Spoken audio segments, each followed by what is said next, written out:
share. Good evening, Facebook family, and welcome to another episode of Marriage Mondays with Nick and Trina Brinson. Also, the lady and the coach. As we bring you information that will hopefully help your relationship mature, get better, or just continue to be good. So, with that said, we just want to thank you for joining us tonight, and hope your week has been blessed and had plenty of success. Because this week at Crown, we are winning every week. So that's what we're gonna do. Indeed. And speaking of Crown, that's as always, that's who we represent.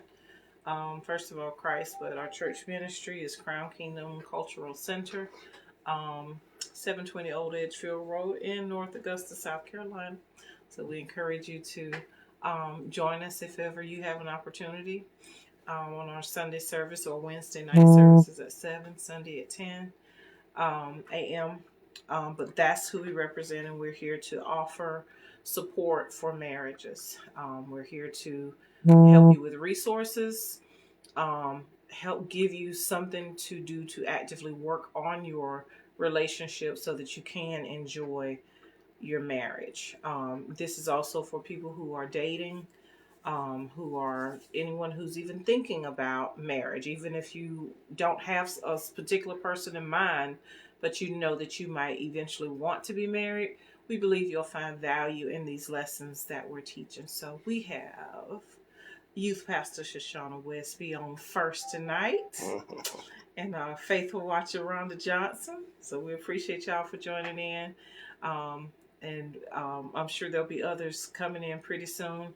As always, if y'all will share, post this so that others can see it, or message it to people. Do whatever you feel is going to be helpful to someone else who might benefit from the content of what we're sharing tonight. All right. You can go ahead. You want to talk about our topic? Yes, our topic tonight is analysis paralysis impacting your relationship, your marriage? Is it doing that? That was a very interesting topic that was brought up in one of our Sunday services with our bishop. Mm-hmm. And a lot of things that the bishop talk about in his Sunday services, we bring to you and have it apply to your marriage. Mm-hmm. So with that said, we thought about the concept of analysis paralysis and how it might affect your relationship. And the definition of analysis paralysis is the inability to make a decision due to overthinking a problem or a situation. It don't necessarily have to be a problem to overthink it, but you come up with so many solutions and options that you get stuck and you don't know which solution to take. And you end up not making any progress at all. He used an example in church. It was a cat and a fox.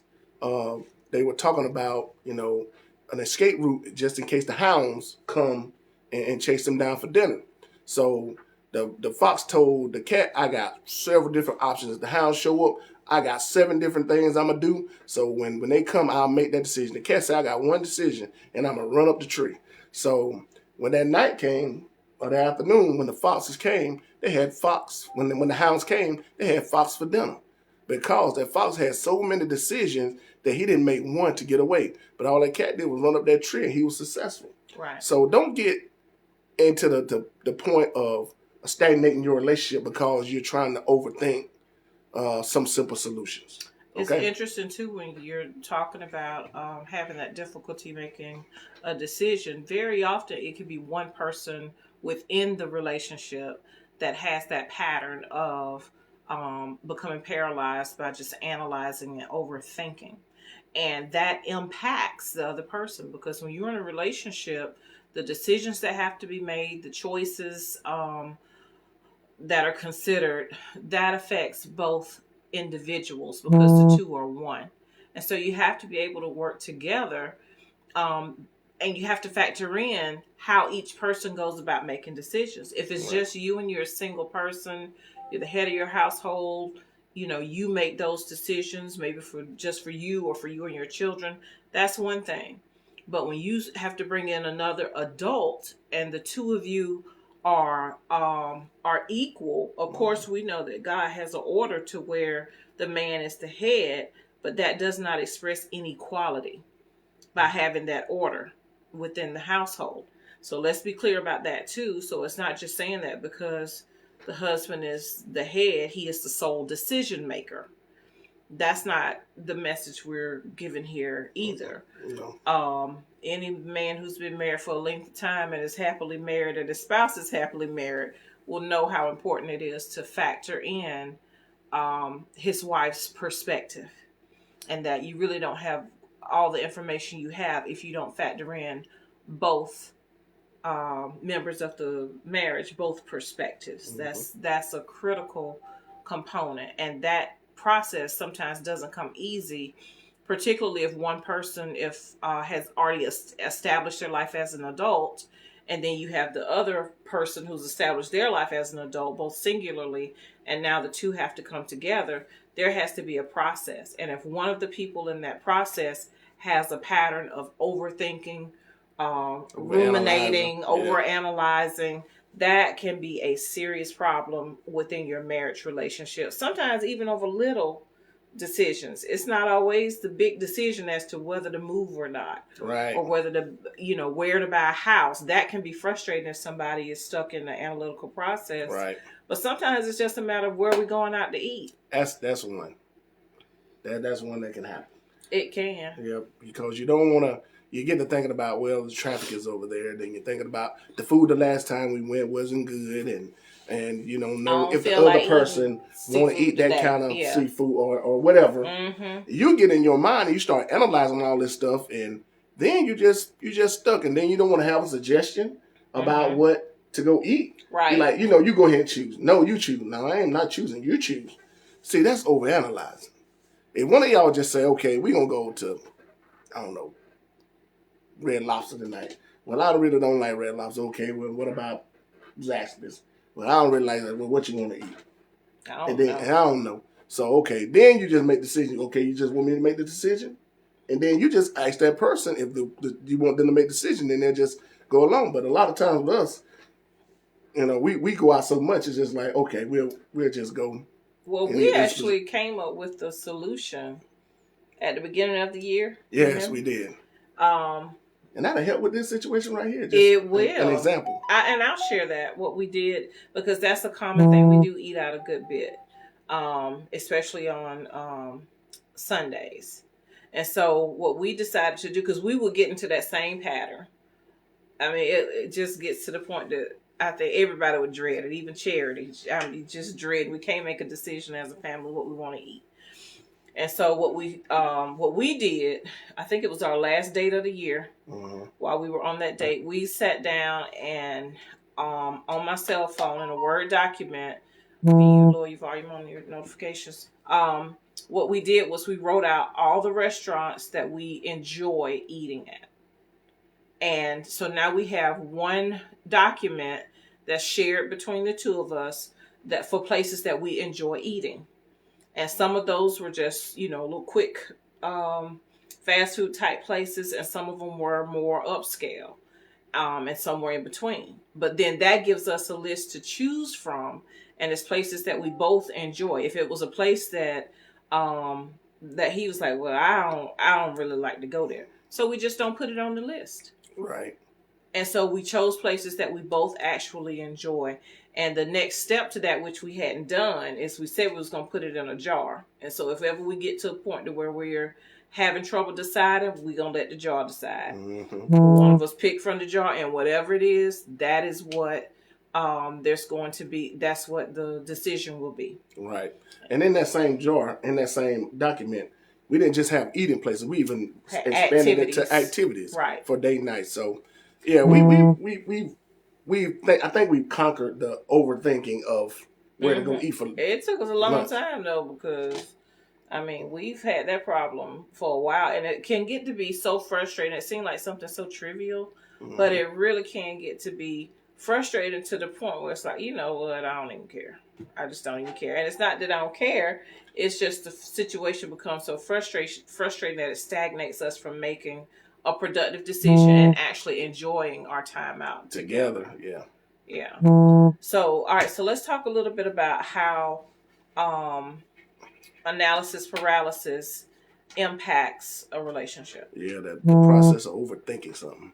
And I think we might have mentioned it a little bit tonight, is you get so bogged down in trying to make a decision that one of the spouses may actually just pull back and not even offer input. That is called the approach withdrawal pattern. The approach withdrawal pattern. So they may come to you with a suggestion or something, and then they think, well, maybe they didn't give me the right feedback on that, so I'm just not gonna say anything else at all. So I'm just gonna not say anything. And you don't want to get into that pattern. I always feel like you have the opportunity to talk to your spouse. You know, they may not agree with everything you say, but those are the people that you need to learn to communicate with the best. Talk to them. You know, we're not going to agree on everything. Right. It's just not going to happen. But don't get to a point where I can't never talk to her. She don't listen or he don't listen, and I'm just so sick of trying to convince them to do something or ask them to do something. I'm just not going to do it. You don't need to get in that pattern. That's overthinking the situation. Right. And I think it's important too.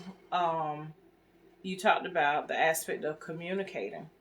So really establishing an effective way to communicate with your partner helps to curtail some of this. Mm-hmm. Because some of the reason why people withdraw, that approach withdrawal pattern, is because, feelings get hurt, or you feel like, you didn't respect my decision, or everything I say is going to be wrong.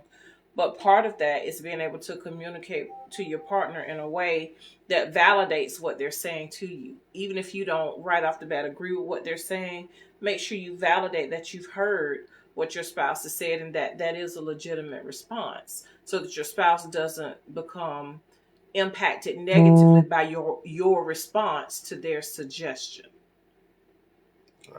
Right. So that's something to be aware of. And that's another thing too, is just being aware that this pattern is happening in your relationship. Mm-hmm. So hopefully just our talk tonight will make you be aware that maybe you are exhibiting this, you or your partner are exhibiting this behavior in your relationship, and that it is a hindrance to the relationship. And that's what we always hope to do, is to bring awareness so that you can make your marriage stronger. All right. And another thing is, I always feel like your relationship is going somewhere. Overthinking your partner's decisions and their career aspirations or the things that they do, you can get in a pattern and in your head, like this person in pursuing their dreams and aspirations. So I don't know if I need to be with them. They're not putting in any time. They're not going back to school. They're every time I see them, they just so happy with that mundane job they got. I don't see this relationship going anywhere. But let me warn you on that. If you get into that thought pattern, that could possibly split your relationship up. Because if you get into that means there's no support going on between you two. Right. I'm not talking to him. I don't talk to him about going to school or her about going to get a job. I'm just done. If you ever use those terms, you need to pull back, go pray about it, and come back to the table with a new perspective. It may take some time, it may take some work, but in order to see your partner as a person that's advancing in life and trying to get to the next level in life, allow them to be the person who they are. And then, the process may happen over a period of time. Yeah. And part of that, it still, to me, goes right back to not communicating enough. Because you can feel that, maybe your spouse has more potential than what they're exhibiting. And that might be a valid observation. But the way you go about conveying that information and supporting your spouse, maybe where they are now, and it might give you a position with them in order to promote them to something else. It still goes back to communication. Right. So, even if you are over analyzing because you're thinking about those underlying thoughts that you have about your relationship, I'm trying to make sure we're tying this in because it's not that clear. But sometimes you have those underlying thoughts that you feel like the relationship not going anywhere anyway. So why should you make a decision? You're thinking about more than just what the issue is at hand. I think that's what I'm trying to say. And so you get bogged down into, that cycle of you start thinking about one thing and then it leads to something else you've been thinking about and something else and something else. Right. And you never really get a decision made because it's just an endless cycle. And it's just that overanalyzing, overthinking, ruminating, that behavior, which really is not healthy, and it becomes negative. It's good to be thoughtful about your decisions, but the problem is when you're having the same thoughts and you're not progressing towards a decision. Mm-hmm. You're just having those same thoughts and they just get more and more negative and more bitter the more you think about it, and you're just not going anywhere with it. So that's what we're referring to, and that's what we want to keep you from. That's the behavior we want you to end. Mm-hmm. Yeah, refrain from that behavior. Learn how to recognize it and end that behavior. Okay. Also having a hard time trusting. And a lot of times, people get into their heads and overthink the idea of trusting a partner. Mm-hmm. Now, there may be things that have happened in your relationship that may cause you to overthink the situation of trusting your partner. Maybe there have been some infidelity or just things done with the finances. But when you are overthinking everything that your partner does, and you're not trusting them to make good decisions, to be the person that you think they are, then you start to put things. What is it called when you put something on somebody that you project? Yeah, that's the word. You project onto that person, and that person hadn't done anything wrong, because you in your mind have came up with a scenario or a situation, and that person hadn't done anything for you to project that on them. So I would ask you to be careful about that too. Learn how to withdraw those thoughts, and learn how to live a peaceful life with your partner. You got anything to say about that? Okay. Another point we want to make is be an active role in your relationship. Like we've talked earlier tonight about, learn to get in there and talk to your spouse. Both y'all have the same amount of input in that relationship. Like she stated, the way God has set it up is a man is the head and the woman is subjected to the man, but really you're subjected to each other. So you don't put yourself second to the spouse. And some men put themselves second to the spouse, and that's not where you want to be. So learn to put yourself in a position where if she got input, I got input. Then we make the best decision that's possible for the family. Okay, I'm still thinking about it. Okay. All right. So. Because this is what you were speaking of? Yeah. Okay, well, this says you may overthink a lot because your relationship isn't important to you. Mm-hmm.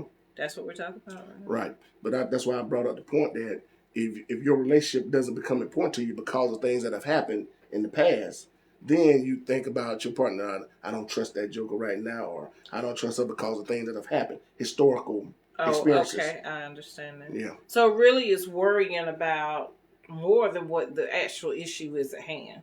So it's sort of similar to what we talked about before, in that you're not able to look at that one issue in an isolated manner.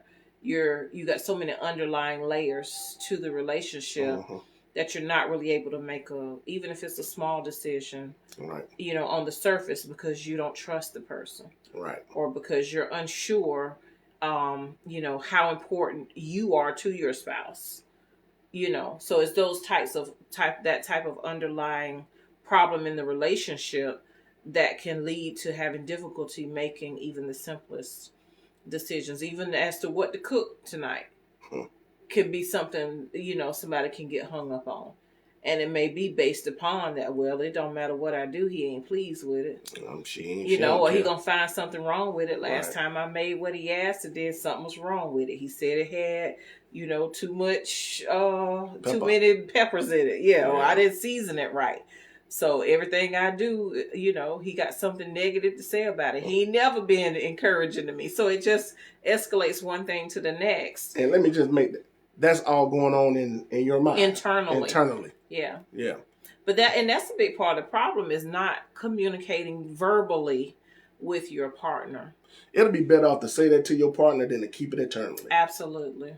It may not create a a solution at the moment. But then your partner know, oh, she really think I feel like that about a cooking? Well, now we can communicate. It gets us on one accord. At least we're thinking about the same thing. Right.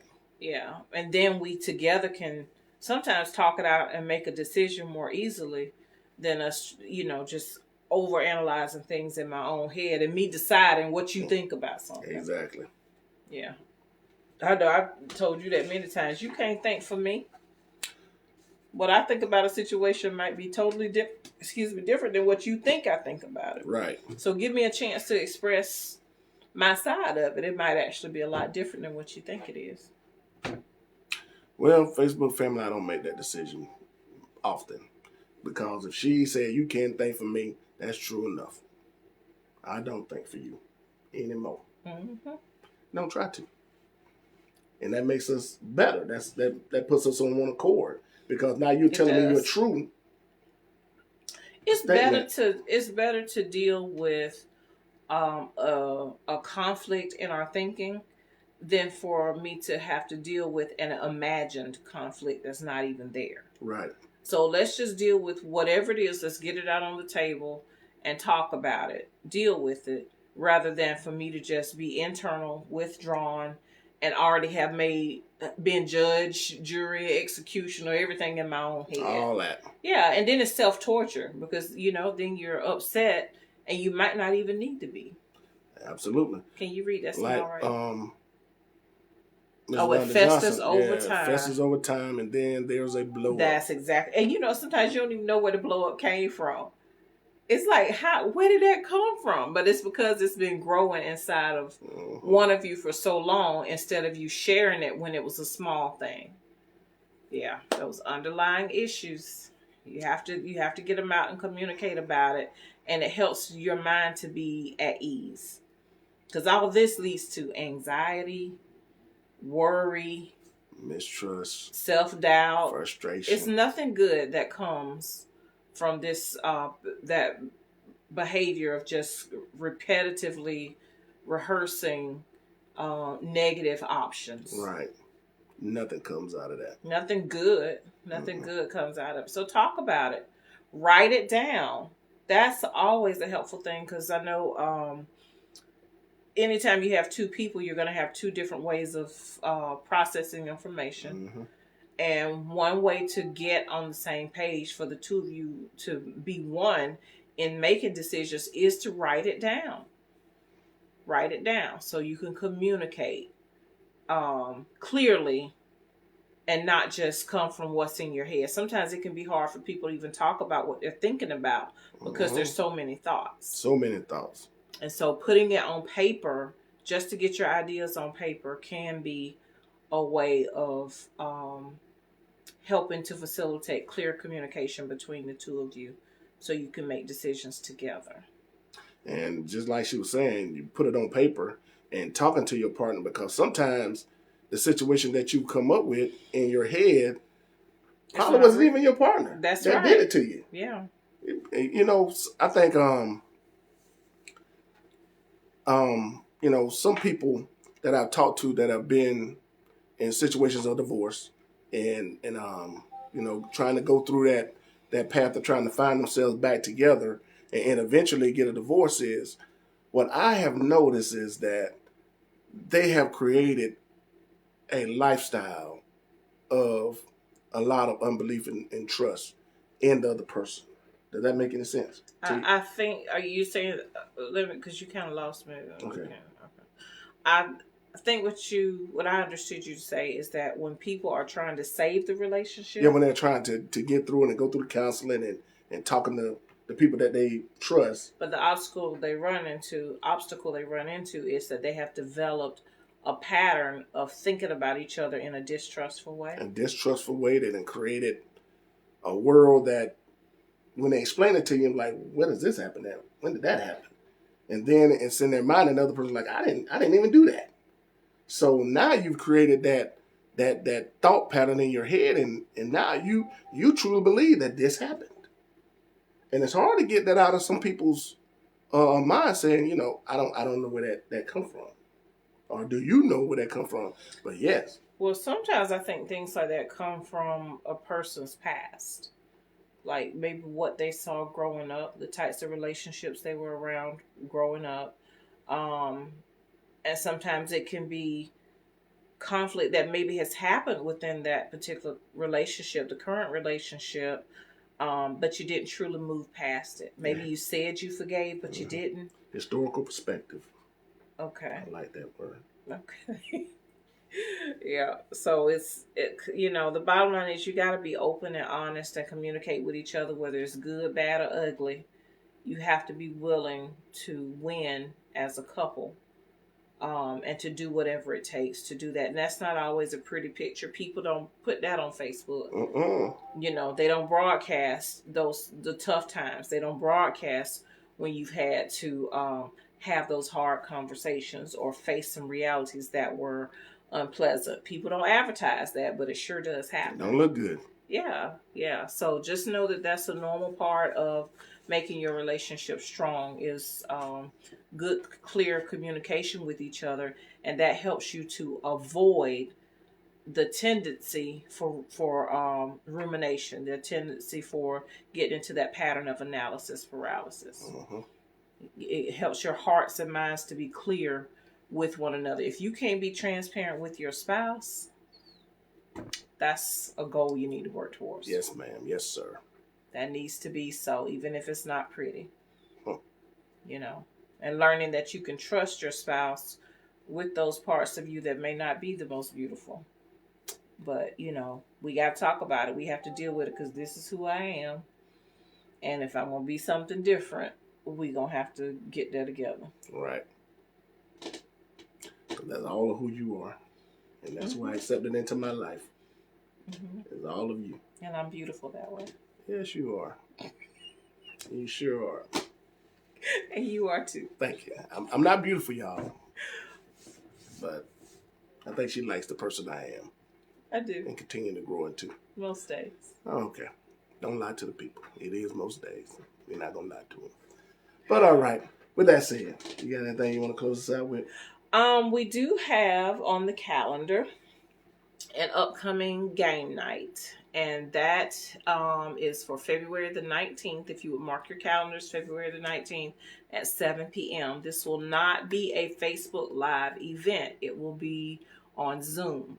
So it will be live, but it'll be only among the people that have the Zoom link. So what we will do is we will probably next week give you information on instructions on how you can obtain that Zoom link and join us on Saturday night, February the 19th. Right. At 7 p.m. And that's open to anybody. That's not just a church event. Anybody who is watching this video that wants to just have a fun night, game night, it's going to be virtual. And we want lots of participation. If we have 100 people that want to participate, then that's what we're going to do. If we have 5 couples that want to participate, then that's what we're going to do. But we encourage you. It won't cost you a thing. All it's going to cost you is the time it takes to join us and hopefully have a little bit of fun virtually. Give us a chance to meet some of the people we don't ever really talk to that come on and watch us. Yeah, that's true. Because I feel like there's there's so many people that we aren't able to really connect with because most people watch this broadcast recorded. And almost every week, maybe every 2 weeks, I'll run into somebody that either somebody we know or don't know that will tell us that they watched the show. And I mean, we just have no clue that people are interested, that, this is someone who was interested in this broadcast, but it's reaching people and we're very happy about that. But we would also love for some of the people that are not on live. Of course, we want y'all faithful ones too, the ones that are here live with us now. But we would absolutely love for more couples to join in for the game night. It's just gonna be fun. We're not teaching a lesson. We just here to have fun. That's all we're gonna do, is trying to do something virtually. So, and it'll be clean. A lot of the things we're gonna do are gonna be really, really clean and really, really fun. Yeah, I'm the game master. I come up with some good stuff. Why are you squinching your lips like that? You man? are the self-proclaimed game I master. am. Indeed. That is me. Indeed you are. Yes, ma'am, it is. Well, I'm counting on you to come through. Oh, you know I will. Okay. You know how that works. It'll be fun. So we'll give y'all a little more information next week so that you all can reach out to us so that we can give you the Zoom link in order to participate. So we want to see lots and lots and lots of faces. So it can be fun. All right. Well, that's it. From the lady and the coach. We love y'all. Good night.